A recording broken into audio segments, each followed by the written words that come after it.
My body is my choice. You can't demand anything from me. The words sliced through our Chicago penthouse like a blade, leaving me frozen in the silk nightgown I'd chosen for our 6-week anniversary. 6 weeks of marriage, and my husband hadn't touched me once. If this story has you hooked, smash that like button, subscribe to Formidable Revenge channel, and drop a comment letting me know where you're watching from. Trust me, you won't want to miss how this unfolds. My name is Claire Winters, and at 28, I thought I'd found my prince when Nathan Pierce proposed beneath the glittering lights of Navy Pier. The wedding at the Four Seasons had been everything I dreamed of, 300 guests celebrating what they believed was my fairy tale beginning. Now Nathan stood with his back to me, shoulders rigid as stone, scrolling through his phone like I was nothing more than furniture cluttering his bedroom. "Nathan, we're married," I whispered, my voice barely audible in the suffocating silence. "So what?" He spun around, his ice-blue eyes, once warm during our whirlwind courtship, now holding nothing but contempt. "Marriage doesn't give you ownership over my body. You need to respect my boundaries." Boundaries. The word hit like a slap across my face. During our 8 months together, Nathan had been everything a woman could want. He'd pulled me close during Cubs games, kissed me goodnight after romantic dinners at Alinea, held my hand as we strolled through Millennium Park. But the moment we returned from our Napa Valley honeymoon, a honeymoon where he'd claimed exhaustion every single night, everything changed. A switch had flipped, transforming my devoted fiancé into a stranger who flinched whenever I came near. "This isn't normal," I said, finding my voice. "Married couples share intimacy. They touch each other. Normal."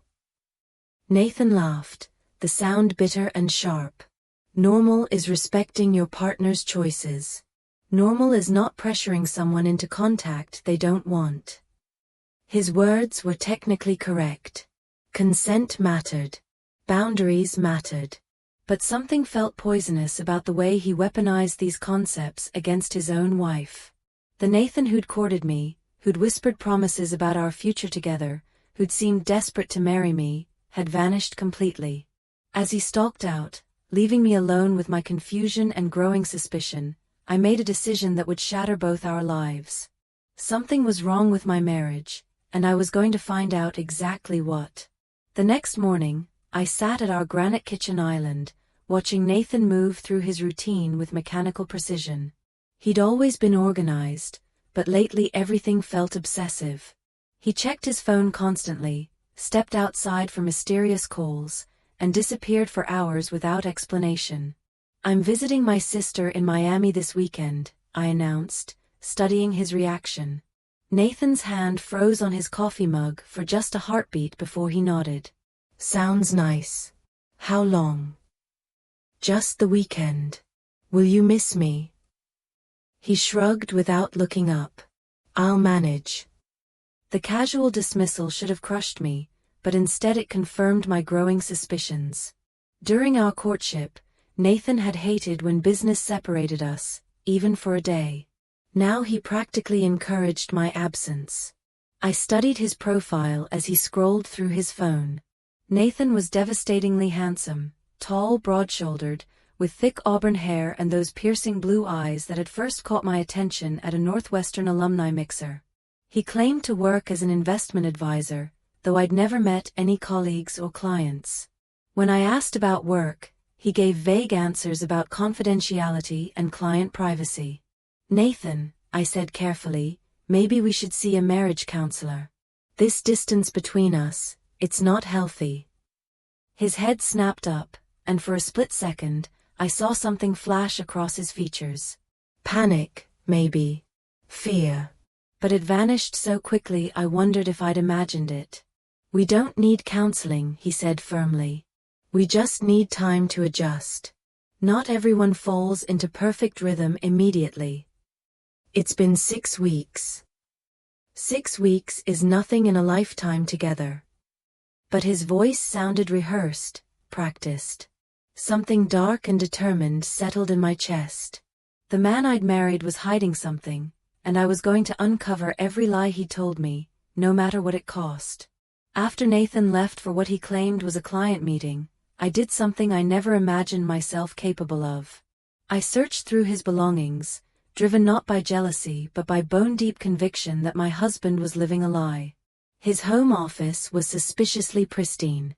Desk drawers contained only basic supplies. Filing cabinets held generic financial documents. His computer demanded a password I didn't know. Just as I was about to give up, something caught my eye in the wastebasket. Partially hidden beneath other papers was a receipt from Romantic Roses in Las Vegas. The date was 3 weeks ago, when Nathan claimed to be at a financial conference in Salt Lake City. The receipt was for a dozen red roses. Written on the back in Nathan's distinctive handwriting was a phone number with a Nevada area code. My hands trembled as I photographed the evidence. Whatever Nathan was hiding, I was going to expose it. That evening, I sat in my BMW outside the Sears Tower, where Nathan supposedly worked. Earlier, I'd called his firm asking to speak with Nathan Pierce, only to be told no one by that name was employed there. The security guard was apologetic but firm. He'd worked there 5 years and had never heard of Nathan Pierce. When Nathan's Mercedes pulled into the garage at 6 sharp, I watched him sit in his car for 20 minutes, talking animatedly on his phone. Even from a distance, his body language was completely different from the cold stranger he became at home. He was smiling, laughing, gesturing like he was having the most wonderful conversation of his life. After ending the call, he walked into the building, not to an office, but to the Starbucks in the lobby. He ordered a drink, sat at a corner table with his laptop, and for the next hour appeared to work. But something about the scene felt staged, performative. When he finally left, he discarded what looked like fake paperwork and drove home. The man I'd married was not who he claimed to be. The question was, what was he hiding, and why had he married me? When I arrived home 10 minutes after Nathan, he was already in the shower. I seized the opportunity to examine his phone, which he'd left charging on the nightstand. It was locked, but I remembered him entering his passcode once, our wedding date. My heart hammered as I typed the numbers. Miraculously, the phone unlocked. What I found made my blood freeze. Text messages with someone named Scarlett filled with intimate exchanges and declarations of love. Photos of Nathan with a stunning redhead I didn't recognize, both wearing wedding rings, standing in front of what appeared to be a courthouse. The most recent message, sent just hours ago, read, "Missing you, Angel. Can't wait to see you this weekend. This whole charade is almost over." The shower was still running when I forwarded the most damning evidence to my own phone, then carefully replaced Nathan's device exactly where I'd found it. My hands shook so violently I could barely grip my phone as I stared at proof of what appeared to be Nathan's double life. When Nathan emerged from the bathroom, humming softly and genuinely happy for the first time in weeks, I was sitting on the bed pretending to read Vogue. Now I understood his good mood. He was living 2 lives, and apparently his life with me was the one he wanted to end. "I think I'll turn in early," I said, my voice carefully neutral. "Good idea." The relief in his voice was unmistakable. "Sweet dreams, Claire." As I lay in darkness listening to his even breathing, I made a decision that would destroy everything we'd built together. Tomorrow, I would find out exactly who I had married. The law office of Victoria Harrison occupied the 40th floor of the Willis Tower, with panoramic views of Lake Michigan. I'd chosen Victoria specifically for her reputation handling complex divorce cases involving fraud. But as I sat across from her mahogany desk sharing my evidence, I realized I was dealing with something far more sinister than simple infidelity. "Claire," Victoria said grimly, studying the photos on my phone, "what you're showing me suggests potential bigamy. This isn't just grounds for divorce, this could be criminal." The word bigamy hit like a physical blow. I'd suspected an affair, maybe marriage for money, but the possibility that Nathan was already married had never crossed my mind. "That's impossible," I whispered. "We have a marriage certificate. We were married by a licensed officiant at the Four Seasons. There were 300 witnesses." Victoria nodded grimly. Your marriage is legally valid on your end, which makes Nathan's situation extremely problematic if he's already married. Bigamy is a felony in Illinois, punishable by up to 7 years in prison. She reached for her phone. I'm recommending we hire a private investigator immediately. We need to determine if this Scarlett is actually Nathan's wife, and if so, when they were married. If their marriage predates yours, then your marriage is void and Nathan has committed a serious crime. Within hours, I found myself in the office of Detective Sarah Martinez, a former Chicago PD officer turned private investigator specializing in marriage fraud. She was a sharp-eyed woman in her 40s with a direct manner that immediately put me at ease. I've seen cases like this before, she said, making notes as I recounted everything. The pattern is always the same. The perpetrator researches wealthy targets, courts them quickly, rushes into marriage, then tries to access their finances before disappearing. The lack of intimacy is a red flag. Many of these fraudsters avoid physical contact because it complicates their exit strategy. But Nathan seemed so genuine when we were dating, I protested. He was romantic, attentive. He seemed to really love me. Detective Martinez looked at me with practiced sympathy. These people are master manipulators, Claire. They research their targets extensively, learn their interests, backgrounds, vulnerabilities. They become whoever they think you want them to be. She pulled out a contract. I need you to understand that what we discover could be devastating. Are you prepared for the possibility that everything about your relationship was a lie? I thought about the past 6 weeks of confusion and rejection.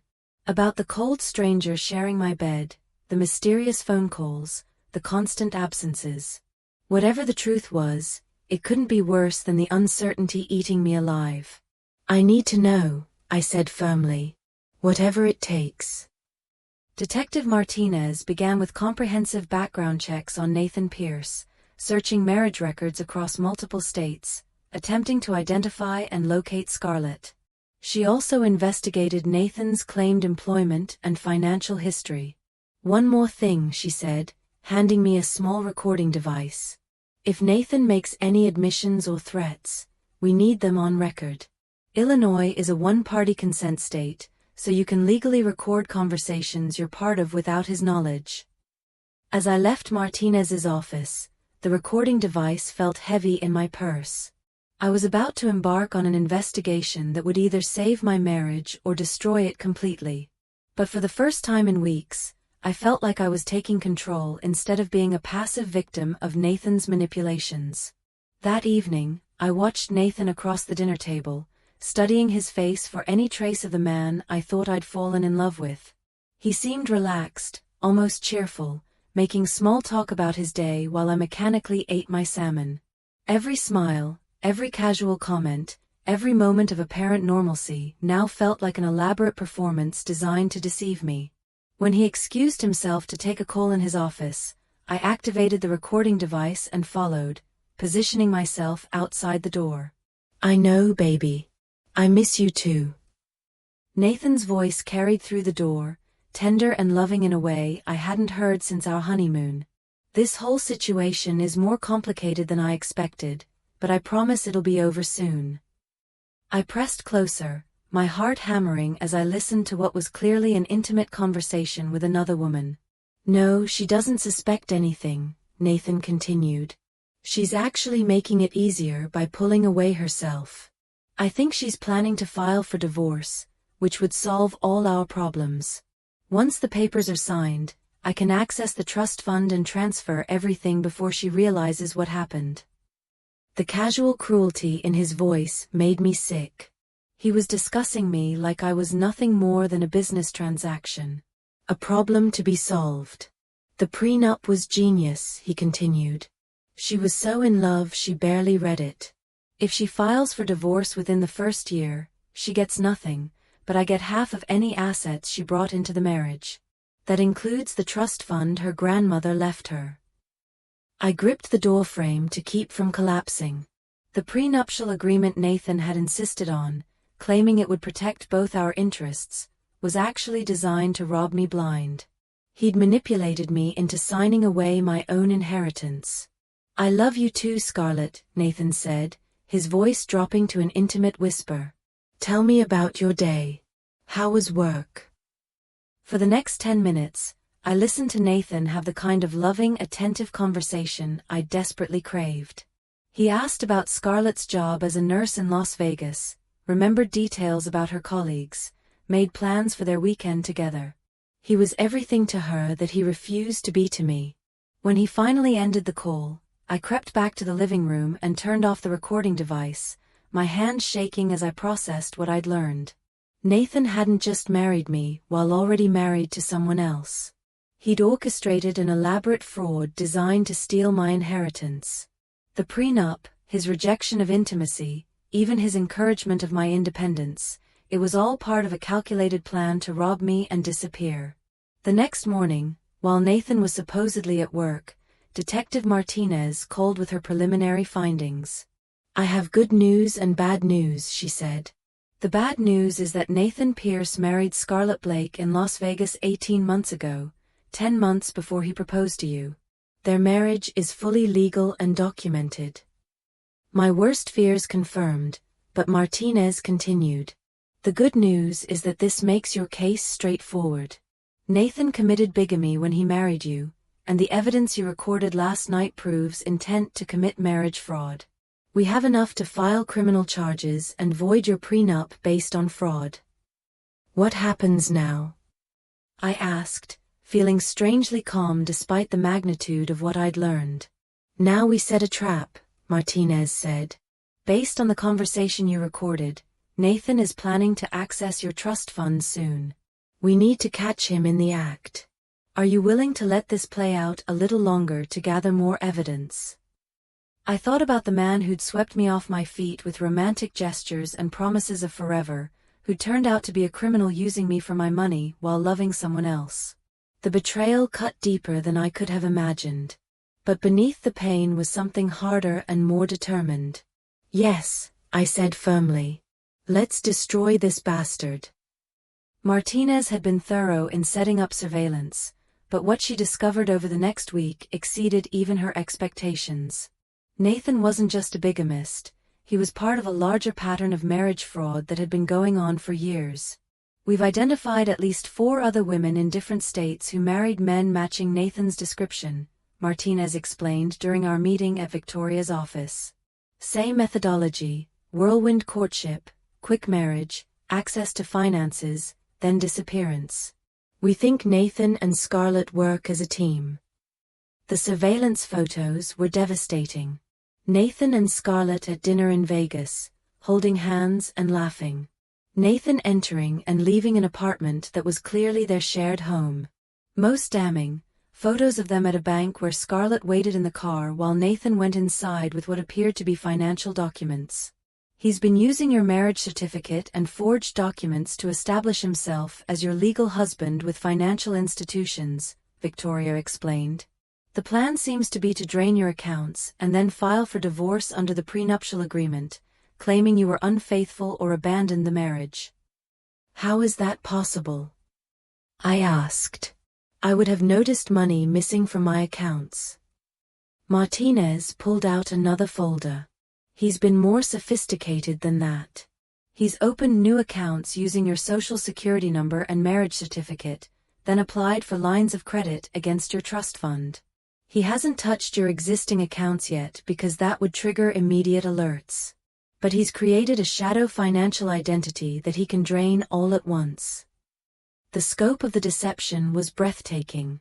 Nathan had been planning this for months, possibly even before we met. Every romantic gesture, every declaration of love, every moment of apparent happiness had been calculated to manipulate me into the perfect position to be robbed. "There's something else," Martinez said, her expression grim. "Scarlett isn't just his wife, she's his sister." The room spun around me. "What?" "Scarlett Blake was born Scarlett Pierce. They've been running marriage fraud schemes together for at least 7 years. She provides legitimacy by playing the devoted wife back home while he targets wealthy women in other states." I felt physically ill. The intimate phone calls I'd overheard, the declarations of love, the romantic photos, it was all part of an incestuous criminal partnership that made my skin crawl. Victoria leaned forward. Claire, we have enough evidence to destroy them both. Nathan will face federal charges for mail fraud, wire fraud, bigamy, and identity theft. Scarlett will be charged as an accomplice. But we need to catch them accessing your funds. How do we do that? Martinez smiled grimly. We give them what they want. You're going to file for divorce just as Nathan hopes, but instead of using his prenup to rob you, we're going to use it to trap him. The plan was elegant in its simplicity. I would file for divorce, citing irreconcilable differences, playing the heartbroken wife who just wanted out. Nathan would feel confident his plan was working and would move quickly to access the financial accounts he'd established. Federal agents would be waiting. Are you ready for this? Victoria asked. Once we set this in motion, there's no going back. Nathan will be arrested, and the truth about your marriage will become public record. I thought about the past 2 months of confusion and rejection, the elaborate lies and manipulation, the trust fund my grandmother had left me being used as bait in a criminal scheme. I'm ready, I said. Let's end this charade once and for all. The Cook County Courthouse was bustling with activity on the morning I filed for divorce, but I felt strangely calm walking up the steps with Victoria beside me. Martinez had positioned herself across the street, ready to alert federal agents once Nathan took the bait. I'd served Nathan with divorce papers the night before, playing the devastated wife who couldn't handle the distance in our marriage any longer. His reaction had been perfect, surprise, hurt, then resigned acceptance that made my skin crawl with its falseness. I'm sorry it's come to this, he'd said, pulling me into what I now recognized as a calculated embrace. I know I haven't been the husband you deserved. Maybe some time apart will help us both figure out what we really want. The recording device in my pocket captured every lying word. Now, as Victoria filed the paperwork that would officially dissolve my sham marriage, my phone buzzed with a text from Martinez. He's moving. Entered Chase Bank downtown with Scarlett. Federal agents in position. My heart raced as I imagined Nathan finally making his move, probably feeling confident his plan had worked perfectly. He thought he was about to walk away with my inheritance while leaving me with nothing but a fraudulent prenup and a broken heart. It's done, Victoria said, handing me copies of the divorce filing. According to Illinois law, he has 30 days to respond. But something tells me he won't get the chance. My phone buzzed again. Package delivered. Both subjects in custody. You can go home, Claire. It's over. I closed my eyes and took a deep breath. For the first time in months, I felt like I could breathe freely. The arraignment hearing was held 2 weeks later in federal court, and I sat in the gallery watching as Nathan and Scarlett were led into the courtroom in orange jumpsuits and shackles. Nathan's confident composure had completely crumbled. His face was pale, his hands shook, and he kept looking around like he couldn't believe where he'd ended up. The defendants, Nathan James Pierce and Scarlett Marie Pierce, are charged with conspiracy to commit mail fraud, wire fraud, identity theft, and bigamy, the prosecutor announced. The government alleges that the defendants operated a criminal enterprise targeting wealthy women for fraudulent marriages designed to steal their assets. When Nathan's eyes found mine across the courtroom, I saw the exact moment he realized I'd known about his scheme all along. The shock on his face quickly became panic as the full weight of his situation hit him. Your Honor, Nathan's court-appointed attorney said, my client maintains his innocence and requests bail consideration. The prosecutor stood immediately. Your Honor, Mr. Pierce is a flight risk who has demonstrated a pattern of creating false identities and fraudulent relationships. The government requests he be held without bail. Scarlett sat beside him, tears streaming down her face as she realized their criminal partnership was over. The intimate phone calls, the romantic photographs, the elaborate deception that had been their livelihood, it was all evidence now, proof of a disturbing conspiracy that would put them both in prison for years. The judge's voice was stern as he denied bail for both defendants. The evidence presented suggests a sophisticated criminal enterprise that poses a continued danger to the community. Both defendants will be remanded to custody pending trial. As the bailiffs led Nathan away, he looked back at me one final time, his face a mask of defeat and disbelief that his perfect plan had destroyed him completely. Nathan Pierce received a 15-year federal sentence for his role in the marriage fraud conspiracy, while Scarlett received 10 years as an accomplice. The investigation revealed they'd stolen nearly $3 million from victims across 8 states, money that was recovered and returned to the women they'd targeted. Their criminal enterprise collapsed entirely when other victims came forward, inspired by my case to seek justice for their own experiences with the siblings' manipulative schemes. Nathan's reputation was permanently destroyed when media coverage made him notorious as one of the most calculating marriage predators in recent memory, ensuring he would never again manipulate vulnerable women seeking genuine love. I celebrated my legal victory quietly, having dinner with my sister and close friends who'd supported me through the investigation and trial. Looking back on my journey from confused newlywed to determined survivor, I realized that Nathan's betrayal, devastating as it was, had taught me to trust my instincts and fight for myself when something felt wrong. The revenge I'd sought wasn't just about punishing him, it was about reclaiming my power and ensuring no other woman would fall victim to his lies. Justice had been served, cold and complete, exactly as it should be. Thank you for watching, and click the subscribe button for more revenge stories.